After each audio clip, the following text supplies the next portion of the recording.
Foreign, it's September 2006, and something has gone seriously wrong in the skies above France. This is the untold story of EasyJet Flight 6074 on the morning of September 15, 2006. 138 passengers and 6 crew boarded an EasyJet Airbus A319 at Alicante, in Spain. They were bound for Bristol in the United Kingdom. A 2.5-hour journey. Many of the passengers were British holidaymakers heading home after taking in the Spanish sunshine for a few days.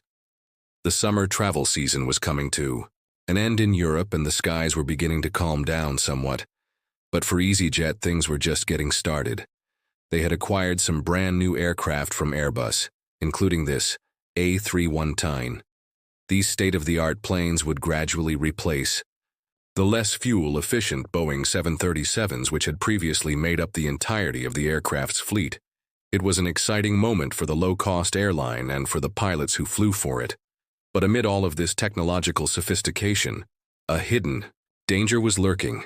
The aircraft being used for this flight was brand new. And up front to the cockpit, the pilots were new to it as well.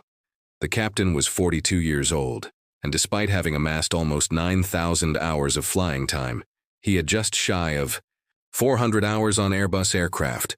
Most of his experience had been built up on the Boeing 737. The first officer was newer to flying than the captain, with just over 3,000 hours of total experience. However, like the captain, just a small portion of this was on Airbus aircraft. In his case, about 500 hours in a few moments. These pilots would come face to face with a terrifying emergency, miles above the French countryside. Their high-tech jet would fail them in a way which they had never been trained to deal with. Just before boarding the aircraft at Alicante, the pilots had swapped over with the crew who had flown the plane, and the captain of that flight had told them about a problem with one of the aircraft's electrical generators. This generator was powered by the left engine, and it provided electricity to a whole host of systems on board the plane for the flight to Bristol. It would have to be turned off. This problem was not deemed serious enough to hold the plane up at Alicante. However, the plane had another electrical generator fed by the right-hand engine, and besides, it could also draw power from the auxiliary power unit, or APU, which is a small engine in the tail of the plane. As a precaution, the pilots of this flight would need to keep the APU running for the entire journey, just to provide an added layer of protection. At around 10 minutes past 11 local time, everything was set up for the flight to Bristol. The passengers had boarded, the baggage had been loaded, and the plane was filled with 8,000 kilograms of fuel for the trip. The flight attendants closed the doors, and Flight 6074 pushed back from the gate. The passengers had no idea that their plane was housing a critical weakness. The pilots, even though they knew there was an issue, were oblivious to its true extent. At 25 minutes past 11 that morning, the captain lined the aircraft up with runway 28 and set the engines to take off thrust during takeoff. The aircraft performed perfectly. The captain turned the plane north and continued climbing up to 32,000 feet. By all appearances, this was going to be a relatively normal flight. As the plane cruised, the flight attendants went through the cabin with the meals and drink service, and the pilots monitored the aircraft systems. But an hour and a half after takeoff, as the plane soared high above the French countryside, all of this suddenly changed. Without warning, the pilots heard a loud clunk. Suddenly, all of the captain's instruments went blank. The master warning alarm sounded as the autopilot disconnected immediately. The captain handed control over to the first officer, whose instruments were still working. He was now flying the aircraft manually with none of the computerized protections that normally keep the plane safe. He had his right hand on the side stick and his left hand on the thrust levers. The first officer's full attention was now absorbed in flying the aircraft 10 kilometers above the Earth had, almost the speed of sound. Meanwhile, the captain scrambled to find out what had gone wrong. He assumed that the APU, which had been running since the start of the flight, had either shot down or that his generator had failed. Whatever had happened, the consequences were serious, and the pilots were only just beginning to understand the extent of their problems. As the first officer flew the aircraft, the captain looked around the cockpit, trying to assess the damage. He had lost his main displays, and the autopilot had disconnected what other systems could be compromised. He saw that the radio panel had gone completely blank. None of its lights were on, and there were no frequencies displayed in the windows. This was highly concerning. Without radios, how would the pilots be able to tell our traffic control about their predicament? Flight 6274 was now cut off from the outside world. The captain began following the checklist which appeared on the ECOM, one of the few displays still working. In the cockpit, ECOM stands for Electronic Centralized Aircraft Monitor. It's an extremely useful resource for the pilots, which allows them to monitor all aspects of the plane's operation. Appearing on this list was one step which would completely restore power to the aircraft. If it worked, all of the crew's problems would go away, and the flight could continue as normal. This step required the captain to switch the ACES feed to the alternate position. This would allow the plane to draw electricity from a different source. However, there was a problem just before that item on the list. There was an item which said that the fault light in the associated push button should be illuminated. If it had been illuminated, it would have looked like this. But for some reason, it was off. The captain was confused. There were a few different reasons this light could be off. It could be that the computer simply wasn't detecting that there was a fault, and therefore wasn't illuminating the fault light. Alternatively, it could mean that there in fact was no fault. However, this was clearly contradicted by the massive failure of the aircraft systems I just experienced. Or the captain, I realized it could be that the fault light, like most other lights, on the overhead panel simply had no power supply.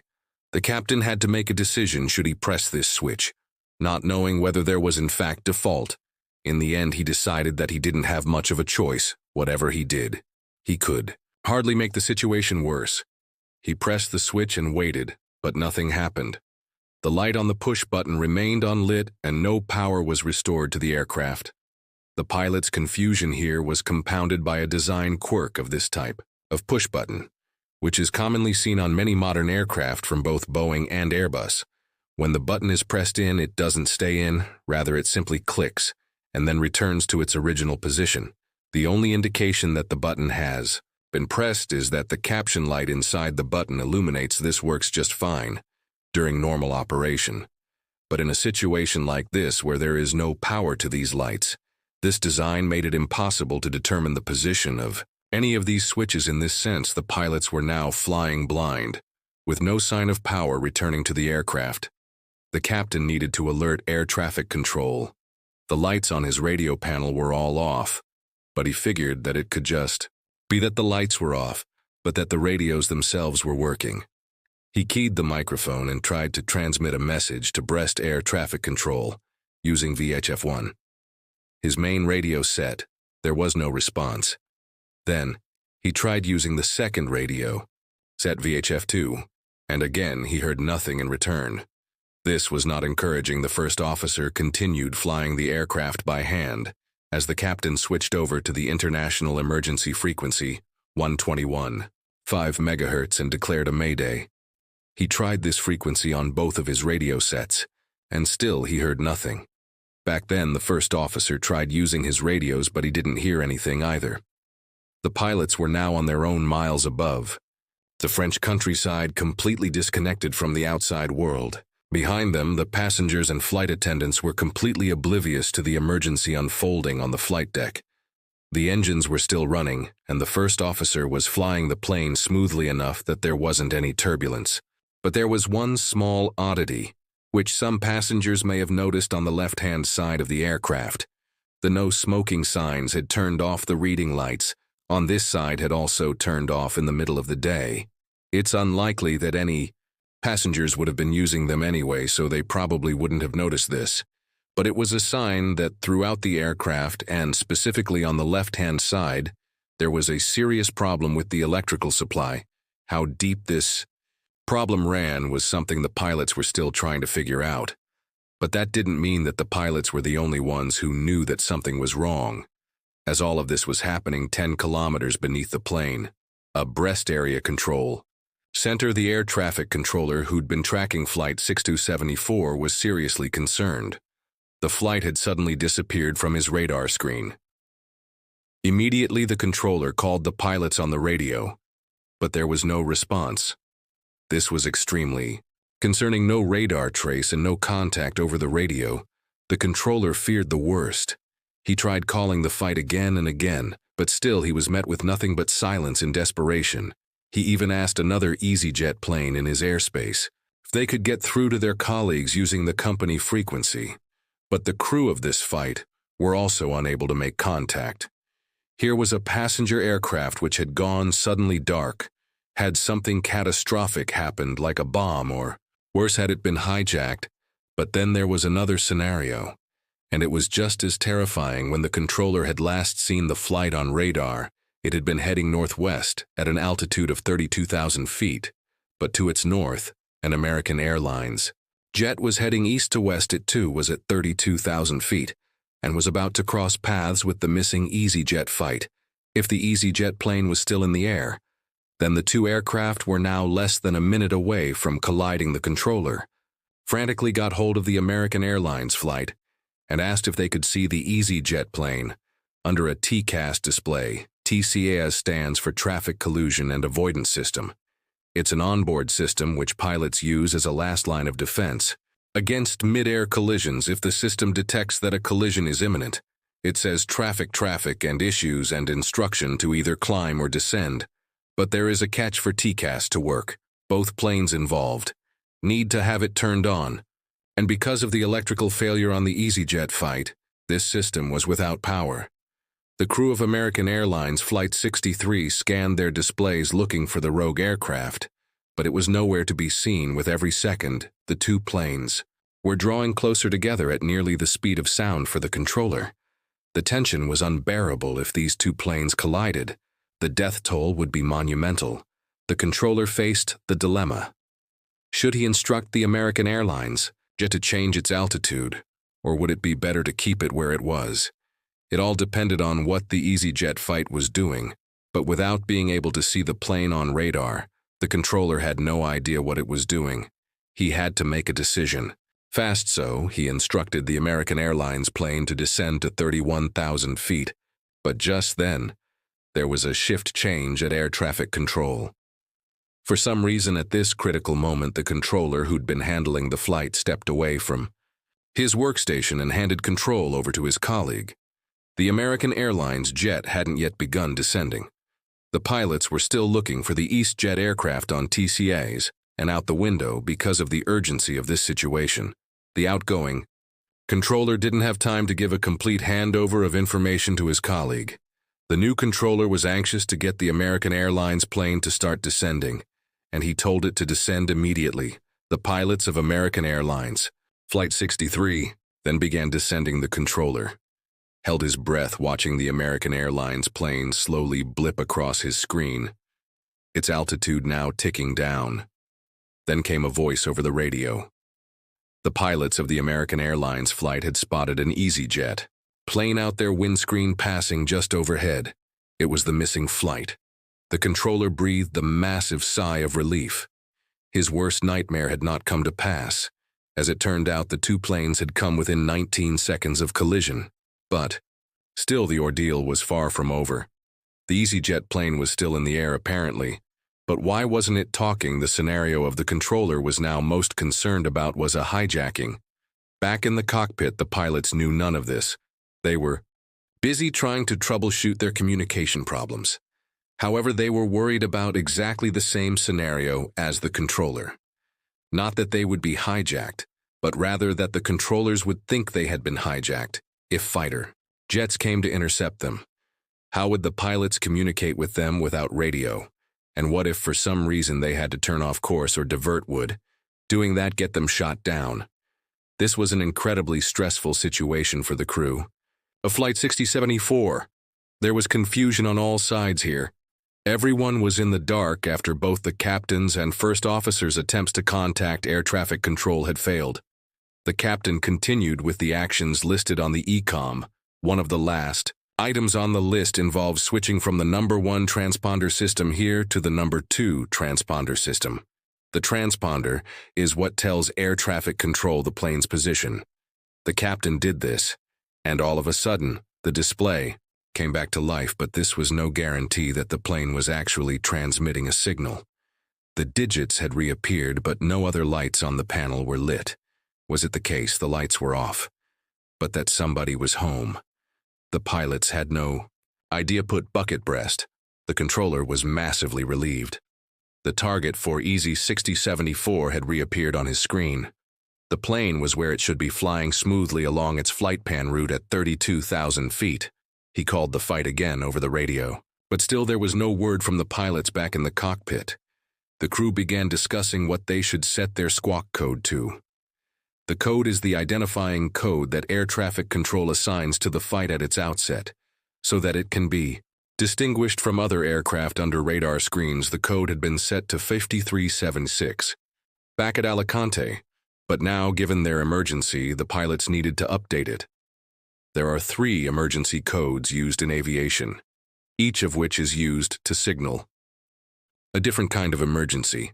7500 is the code for hijacking, 7600 is the code for a radio failure, and 7700 is the general emergency code.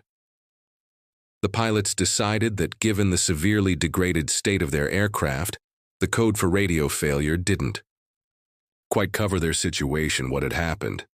Their plane was much more serious than that. They were genuinely in an emergency, so the captain put 7700 into the transponder panel and pressed ident. The controller saw this come up on his screen, knew that whatever problem the plane was facing, it was more than just a radio failure. But he was still in the dark as to exactly what kind of emergency the pilots were facing. And what's more, he didn't know what they were intending to do next. And truth be told, the pilots didn't either. They were still getting to grips with their situation. The next ECOM action told the captain to try the oldest trick in the book, that was to turn the number 1 generator off, and then on again. He did this, but there was no response. The aircraft systems remained unpowered, and what's more, without the caption lights working, the captain couldn't be sure what position the switch was actually in. The captain was determined to find the source of the problem. It would be extremely challenging for him and the first officer to bring the plane safely down to an airport. In the condition it was in, they needed to restore powers somehow naturally. At this point, the captain started asking himself what had been unusual about this flight. Before the problem had started, the immediately obvious thing was that the APU, the small turbine in the tail of the aircraft, had been turned on for the entire flight. Could it be that the APU or the APU generator had stopped working? There was only one way to find out. The captain shut down the APU and then started it up again as it spun up. The pilots waited anxiously for the cockpit instruments to flash back to life. But that moment never came. It wasn't the APU.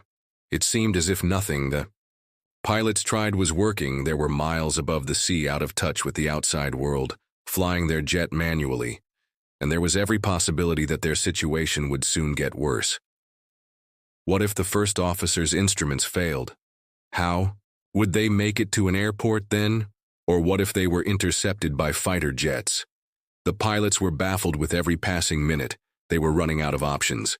The captain called the lead fighter tenant up to the cockpit. He told her that there was an emergency and that she would need to prepare the cabin for an emergency landing.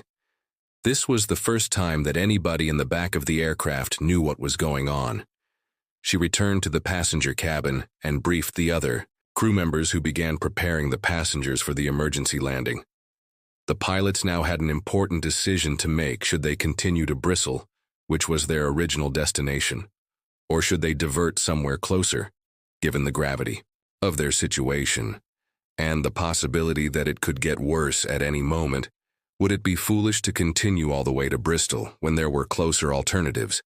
But the pilots knew that if they were to turn off course away from their planned routing, it could be interpreted by fighter jets as a hostile action without a working radio. It would be very difficult for the pilots to explain what they were doing. If they diverted off course, their aircraft could be shut down. If they continued along their planned route to Bristol, they might still be intercepted by fighter jets. But as long as they moved predictably along their original flight path, it was much less likely that they would be shot down. The pilots' reasons that another advantage of continuing to Bristol was that they already had the weather information for the airport without any way of communicating with the outside world.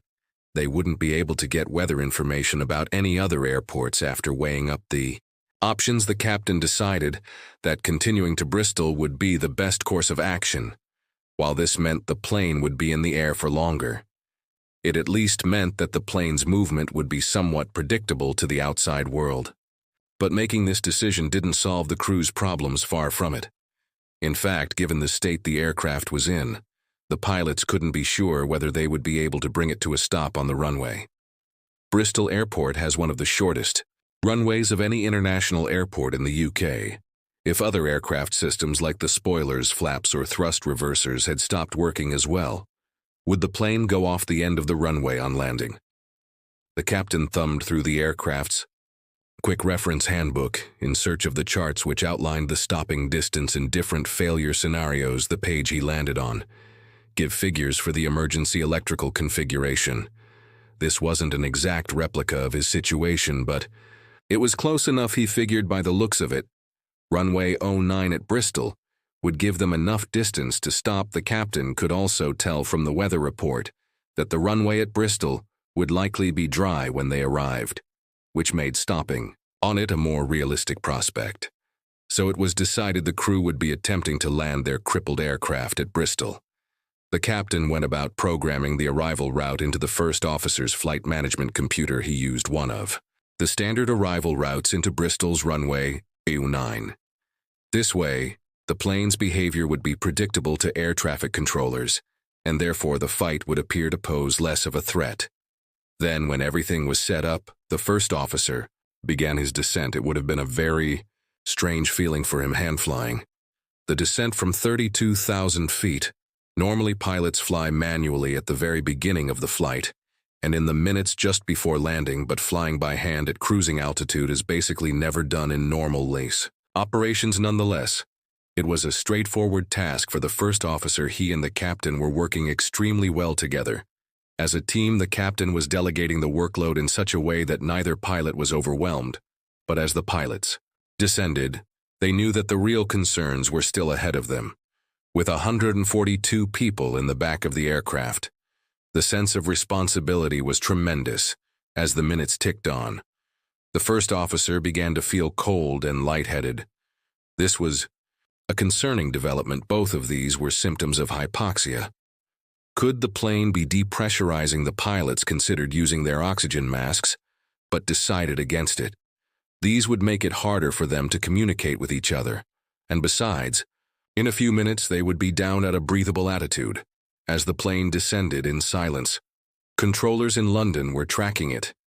It appeared to them that the fight was continuing down towards Bristol, its original destination. They called Bristol Air Traffic Control and told them that there was a plane over the south coast of England in a descent, which was not in radio contact. If it was following its flight plan, then it should be landing in Bristol in a matter of minutes. Controllers at Bristol acted immediately.